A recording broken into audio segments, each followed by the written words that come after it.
Hello and welcome to Astrology, Kabbalistic Astrology, the world's weekly forecast. This is our new program that we do. Matt Taylor and my name is Nicola Ercolani, and we speak about the weekly world's astrology forecast, including the energetics and like some spiritual tools. But like we really go into the energy of the week, and Matt explains you on a astrological level what happens and why we move into certain energies and what we can do with that. Yes, we are. I'm very excited. This is our second, even though we've been doing the podcast for, over 18 months, maybe longer. Yes. Almost 2 years now. Wow. We have sort of done a little bit of a shift with the name and a little bit of a shift with the focus and, a little update into the new moment. So yeah, it's very exciting to be here as always. And just sort of to introduce the first fact is that we are in the lunar cycle of Virgo. So it's always good just to locate where in the 12 signs we are, right? In this little journey, a little spiritual journey that we do every year from Aries through to Pisces. We are in the 6th month, the 6th lunar cycle, which is Virgo. Virgo is an earth sign. This means when we come into earth signs, we're very much concerned with details, structures, patterns, mechanics of things, how things work, how we manifest in a 3D, hierarchies, putting things in order, what else? Work, finances, all of this kind of very earthy energies that really put down foundations into our life. So each earth sign has a different focus. So the 3 earth signs are Taurus, which is Nicole, yes, Virgo, and Capricorn. Okay, now Virgo is very interesting because it's ruled by Mercury. Mercury is the planet that rules our head. It rules our thoughts, our analysis, our debate, our speaking, the way we interact with each other. And the internal element of Virgo is air. Air is the element that rules our head. It's the thinking, it's the speaking, it's the interaction, communication, it's the joining up with other people. So here we are in the intellectual earth sign. In other words, I'm standing back and I'm analyzing. Yes, my structures, my patterns, my repeats, my mechanical behavior. Yeah. So here, this is a very interesting sign because what we're doing is we're kind of going back to the future, as the Kabbalists would say. We're kind of going back in our year or in our life or in the last month or in some period of time, doesn't matter. But we're reversing back and we're opening a special energy where we can really see how we are showing up in very robotic or repeated or mechanical ways. So when we go through life, from our view, we think everything we do is normal and everybody else should be in accordance with that, right? And if I continue to be this person, eventually everything is going to work out because people will see that my way is correct, right? This is how we live.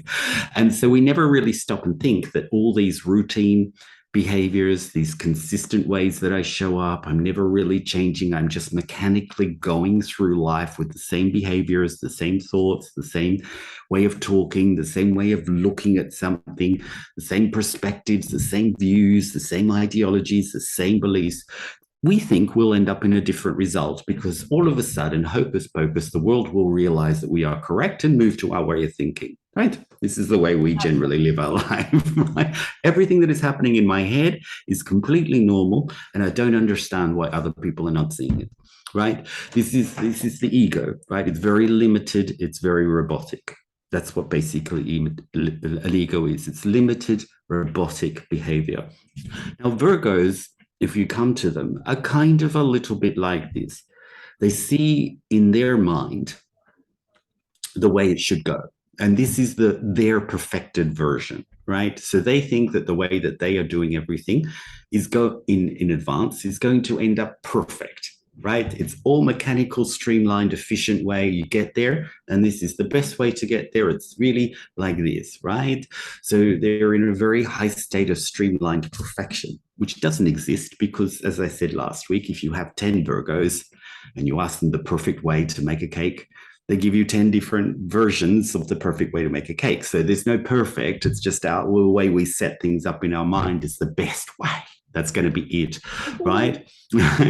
and so this is very them. They have a high senses of perfection, and then when things don't work out that way, high senses of judgment. And this is the energy that we're in. Really, we need to shift in this month. We need to be in a high state of reflection of those robotic behaviors. And we need to use that Virgo, that real Virgo eye for details, but not on the outside world, for ourselves. How am I showing up? What is it about me that is leading to the same behavior, leading to the same result? What is it about me that, you know, is not contributing to the result that I want to see? And I need to transform that. Right? I need to go in and see the real root. I need to look even beyond the reactive behavior of anger and frustration and jealousy and comparison and insecurities and running away from things and not being myself and not wanting to confront. And you know the list. I can go on, and my addictive behaviors and, you know, the crises. I can go on with negative behaviors, but those have a root underneath. It could be that I feel attacked. It could be that I feel that nothing's going to work out. I feel that I'm always the loser. I feel that I never get my way. I feel that I'm the one that needs to give up things to make things happen. I'm the one that needs to, you know, provide everything for everybody. All different kind of belief systems. All of this. Yeah. And usually there's not very many, but they're very simple. It's like Nike. Very simple. Yeah, it's like Nike, Just Do It, right? They have their movie, Just Do It. It's nothing to do with shoes and shirts. Yeah. Well, there is a very logical explanation. In coaching, we use an explanation. These are belief systems, and these belief systems are built while we grow up. These are they can even come from our family, from the religion that we grow up in, from society that we grow up in. And these belief systems, like everybody that ever has been at a optician for an eye test, if they see well and they ever have done glasses, it's like, this is like the belief systems. Like you perceive reality. Like it's, I draw a little picture. If you want to see it, it's those of you that are in the podcast, if you want to see it, the video is on YouTube. There's a little, it's you, and then there are all your belief systems, like lenses before your perception of reality. And these lenses of beliefs, they change how you perceive reality. And in this month, this robotic, the robotic behavior that Matt is speaking about is those different belief patterns and behavior patterns that we have created in our personality while growing up. And sometimes we are standing in our reality and we see, oh, I don't really like what I see as a result. I don't like my reality. So what you can do then, and what this is the invitation for in this month, is you can really analyze and say, okay, I don't like how I perceive my life, how I see, for example, I don't like that my friends, that I have the feeling that my friends only spend time with me when they need help. They never do something fun with me. That could be one of the beliefs. And then what you can do is like, go and see in your belief pattern, like which one of those belief systems or behavior patterns is the one responsible for my robotic behavior to either attract people that are only like that, or maybe people think that they're not allowed to spend time with you when they're not like having a problem, or maybe you're not so fun to hang out with because you're very serious, so you can work on that. And so if you really want to grow and grow also in your consciousness of your own reality, this is the invitation this month to really go against your own programming. And this program is neither good nor bad. I really want to emphasize on that. I want to say that it's not good or bad. It just like it was how it was at the time. Your parents didn't do anything wrong. Your religion didn't do anything wrong. The society you grew up in, it was what it was. And you are able now today to change, Yes. to go into a personal process. And for those of you that's never done that, that never changed the behavior pattern or that never changed the belief system on their own, they're coaches, they're psychologists, there are like people that can help you with that. Like even Matt and I, like if you really want to change what you see and your perception of your own reality, you can do that. It's not a problem. It's very technical, actually. And this month is really this huge invitation to free yourself from things you don't like. Yes, and to go to this, the point, the part of it that I'd like to pick up on, I'd like to pick up on all of it, but you can only like this. It's only so long in the podcast. But this idea, I think you use the example if if you've attracted people that come to you with problems and you want to have fun, I get that. I understand what that may be. You're attracting people in and you don't want to be blocked into showing up in one way. This is a really good example because you look at like how people perceive you, right? Maybe there's the other way around, right? You are perceiving life is what Nicole says. And there's also the way that people perceive you. Right. And what we do is we tend to think, oh, that person is doing this to me and that to me and never doing this to me. And this is a victim behavior. So what the Kabbalists are saying is this month really gives us the insight, the power to really analyze, to really see that, oh, my goodness, this is what I'm seeing. I'm seeing all the details of my life. My everyday life are really showing up. All of the gunk, all of the imperfections. Now, we're not going to get so busy with making it perfect. That's not what we're here to do. But we're going to get really busy in working on it, really taking responsibility for that. Virgo is also the month of responsibility. They're very big on that. They get an anxiety about it and they need to work on that. But they're very good at taking responsibility. And they're very good at analyzing people around them. They're good advice givers. We tend to not want to give advice to other people because they're in the process. But if you are seeking advice, Virgos are the ones that have seen everything about you. They've scanned you, they've analyzed you, they've seen every intricate details, and they've restored it to memory. Mm-hmm. They're very powerful like this. So in this month, we're able to really dig into that and maybe don't hang about in all the negatives that you see, but start to build a vision for what the new possibilities could look like. And this, what the Kabbalists say, is really good to do in this month because in the month of Libra, our soul goes through a karmic reset. And so when we've already reset our consciousness into who we want to be, the soul the universe tends to give us that year rather than the year we just had. It's like a cosmic eraser this month, sorry. Virgo is the cosmic, eraser where I get to take out everything before there is a karmic reset and I have to live all of those mistakes, or all of those reactions, all those robotics again. So it's a fantastic technology in this month of Virgo. I want to set up how I envision myself to be. Now, envision is a very difficult word.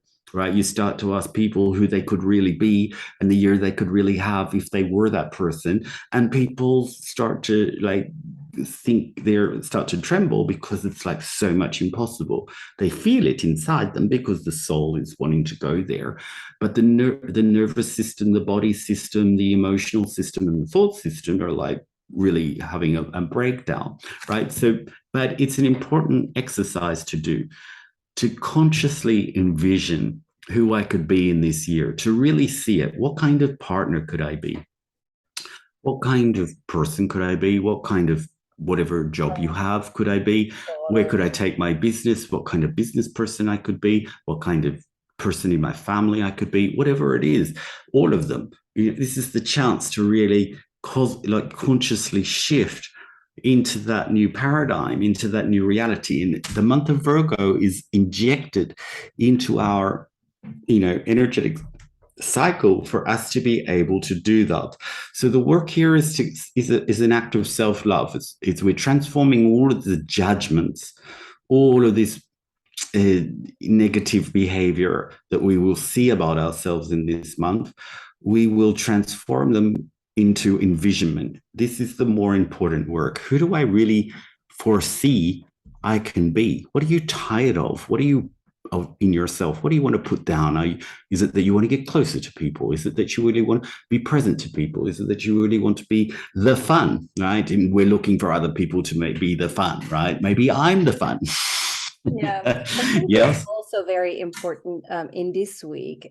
We have like in the month of Virgo, what I see a lot in society and in people is we're coming out of this summer season, at least here in the Northern Hemisphere.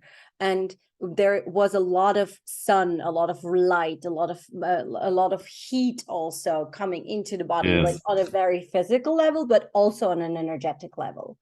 And this month of Virgo, a lot of people start slowly falling into depression and start slowly like going into very negative behaviors and negative feelings, because this month of Virgo, what it does also to people is it really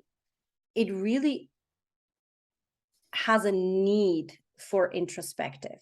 And we in Kundalini Yoga, especially this week, there is the 15th of September in. So, and the 15th of September is autumn equinox. Autumn equinox means the day and the night have the same length. It's a very balanced energy.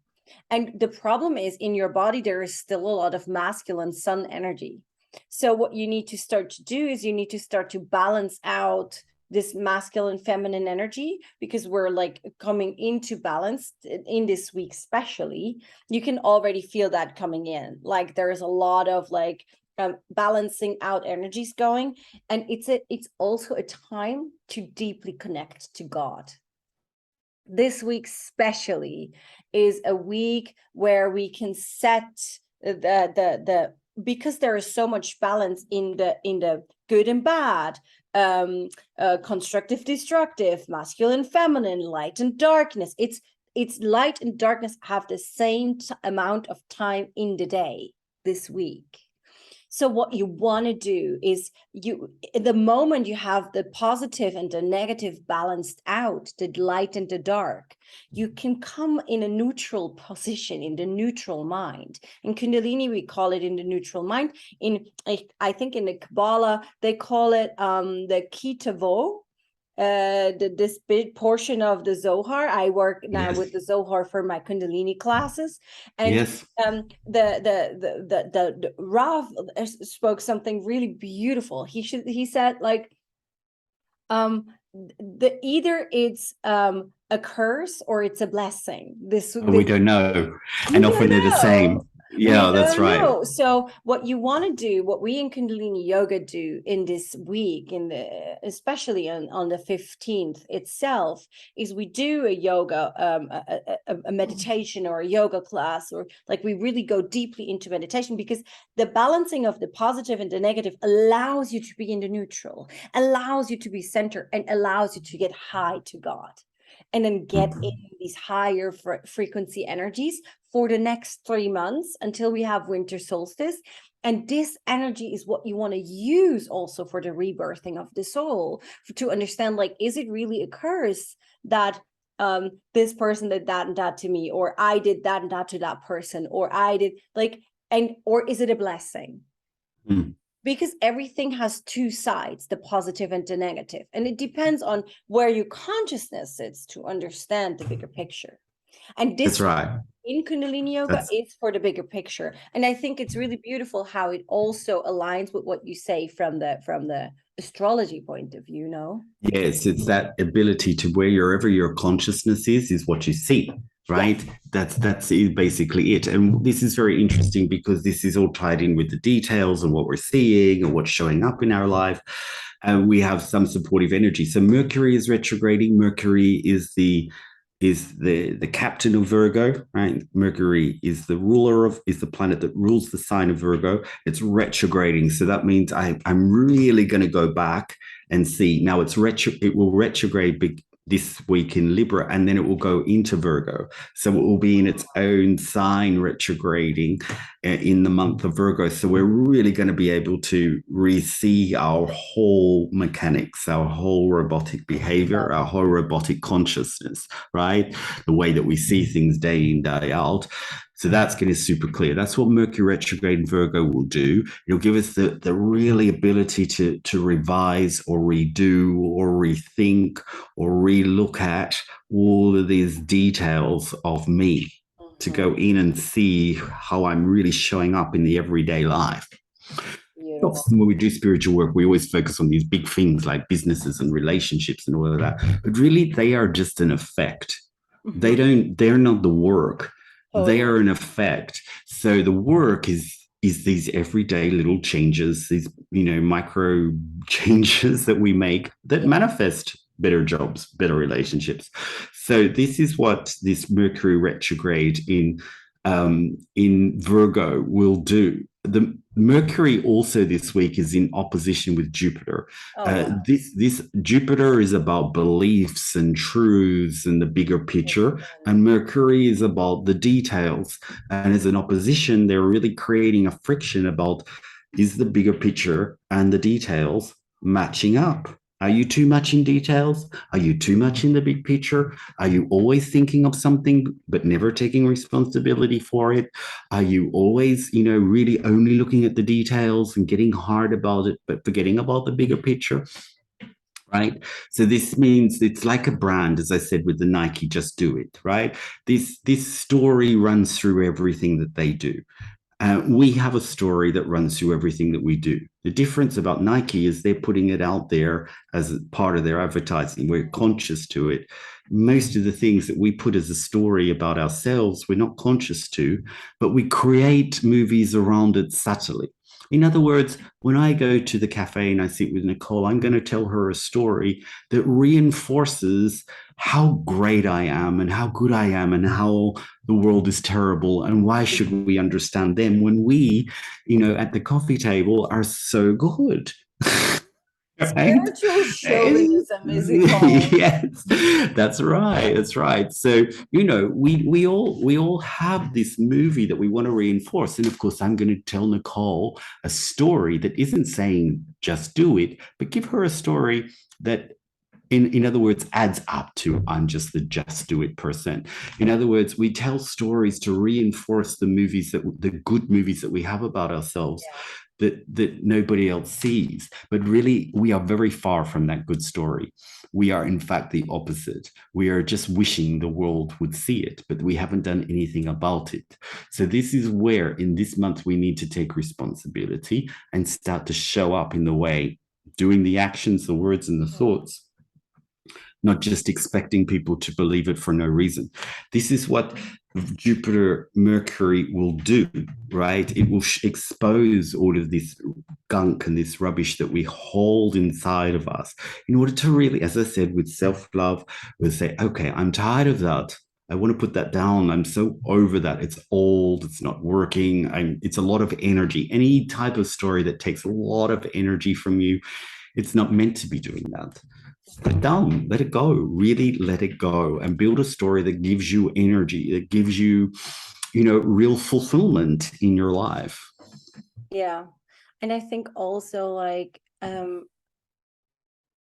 this energetic existence at the moment in our reality, when you feel very negative, either towards yourself or towards others at the moment, when you're like seeing things that you really don't do. Timmy, Godspeed.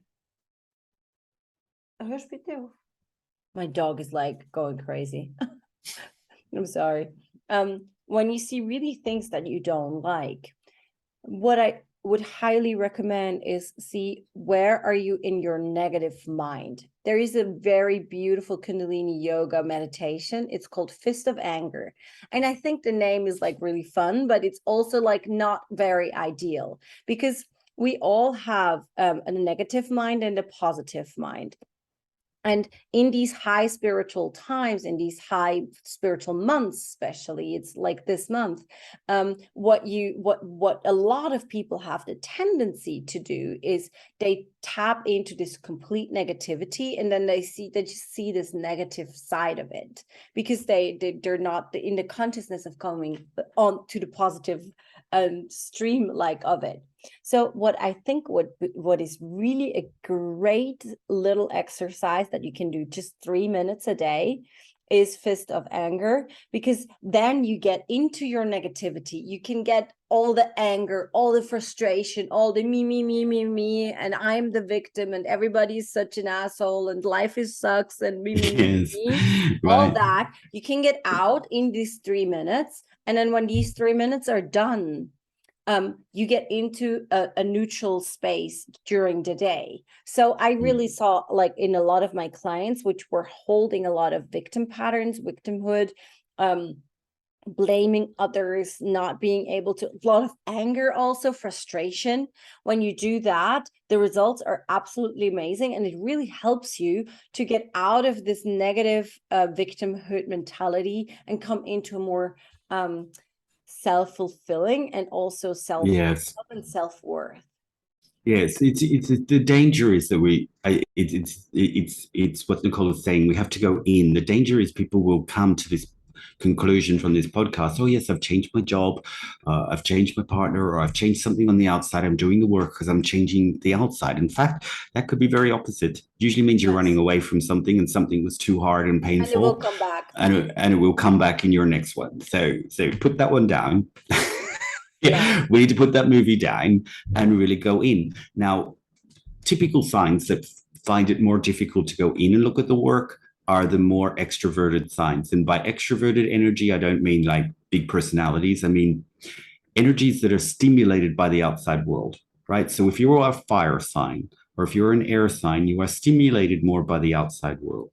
Yeah. So your natural tendency is to look at change as something that happens outside of you. So if you're a Sagittarius in particular, right, they want change all the time, like rapid horses all the time, but they have a tendency to run away from things. And maybe they don't understand why they might have a partner that doesn't seem to show up a lot, or but it's a little bit in all of us, but particularly with fire signs and with air signs, right?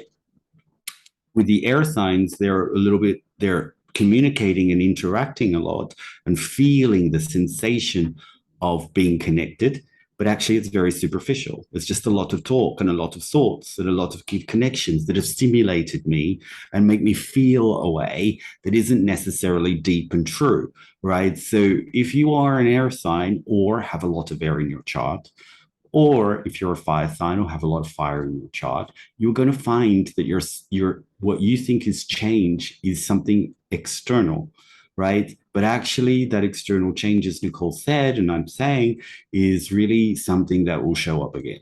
So we really need to push inwards, and these tools like this fist of fire or reflection exercises that you might have, or breathing exercises or meditation exercises, really allow you to go in and see all the things about you that you don't want to be anymore, because they're really draining on you and probably everybody else around you, unwittingly so. So this is the chance to clean it, take it out and be done with it. And then your next year will show up very, very different. It's a very exciting moment to do it. Yeah. And I feel also like to tap into the bigger world that we see at the moment, with the queen that had passed away last week, with the energy crisis that is there, with a lot of like disruption, the Vatican that take back all the money, the possible World War III being like on the verge of, like, there's a lot of outside disruption currently going on to take you away, take you into the outside. And that's what Matt's saying, into a drama, into also like Kate and Harry, or like football, or like in American football, in the States that started again, it all takes you away from the you within. And like, if you have a moment this week, I would highly recommend to like really spend it like 3-4 times to really go within and give yourself 2-3 minutes a day where you can like use the energy, the higher realm energies that also available for you. Yes, this is the final point is Mars is in Gemini. It plays into what you just said. Mars is in Gemini. Now, when Mars is in a sign, it's usually there 6 weeks, maybe a little bit longer. Sometimes, and usually about every 18 months, it takes longer. It retrogrades a couple of times, and it can be in a sign up to 6 months. Mm-hmm. Now, Mars is halfway through Gemini already, but it's going to retrograde a few times, and it's going to be there until about January or February next year. Very, very long amount of time. Very long, long time for Mars, no? So Mars is about our desire, our passion, where we want to go. And its negativity is frustration and anger. And why isn't it happening for me? So much sense. Right? Why isn't it happening for me? Yes. I've done all this and I've got excited about that. And Gemini is very fast energy. Gemini is about the head as well. You know, I've got all these things going on. I've got all these ideas. I've got all these, you know, things to talk about. I've got all this communication. I've got all this information in the news, and I'm busy getting stimulated by it, right? And ending up in nothing, just a big ball of fluff. Yeah, this is what Mars and Gemini will do. It'll bring through new ideas, but it'll get overstimulate those new ideas. So I'm racing around with a whole heap of information, communication, ideas, things in our head, but nothing at the end of it. Mm. Yeah. And this is what's going to breed an anger or frustration that I didn't do anything with it. This is very Gemini activity. Just to think about a lot of things, talk about a lot of things, and then go on and talk about 5 other things. They're already set like that. Yeah. They already don't finish things. They're already superficial people. And I don't mean that in a negative way. I mean, they're only thinking, they're not thinking deeply. They're just stimulated by, oh, look, there's John, and let's go talk to Jan, and oh, hello, Debbie, and there's a butterfly, and they're all like this. Yeah. It's ping pong thought. And it's just ting tong, ting, like this. And Mars in there ramps that up. So you really have to be conscious about your thoughts. This is the point of the podcast, is I need to put in the consciousness that really makes me deeper, and a really big vision for who I am that I can live into when I want to deliver on. That's what we need to get to. Mars is in Kundalini yoga. We say Mars is the thumb, like for the mudras, is the ego. It's the presence of the eye, the some that you can be seen. That's the thumb. And that's Mars. And bringing in Mars in Gemini, would it also mean like how you, like, as I remember, because Matt tries to teach me some astrology. I did try. I teach you, and you get it. Let's see if it works. Does it also mean Mars in Gemini, like if you really want to thrive, bring in you and go out with communication in Well, I think it's the best way, you know, with them. It's also ruled by Mars, and so I think the best way to think about it is how do I rethink myself, not think about everything external, right? How do I rethink myself and live into that new thought of who I could be? Yes, and then deliver on it. But don't be Gemini and just swim in the idea of it. Just get out and do it. Yes, and also like bring in the spiritual you. Yes, that's what I feel to say. Like, don't stop with the just like egoic, robotic, oh, I'm just like that, this is who I am. But like, get into the work and then bring in you, who is bigger than that, bigger than your robotic self. Absolutely. So, absolutely. That's really helpful, I think. All right, guys, we really hope that this helps you and this supported you for this week. I had a lot of fun and learned a lot again. Thank you very much, Matt. And I wish you all a wonderful week, and we see each other next week. We will. Bye. Bye.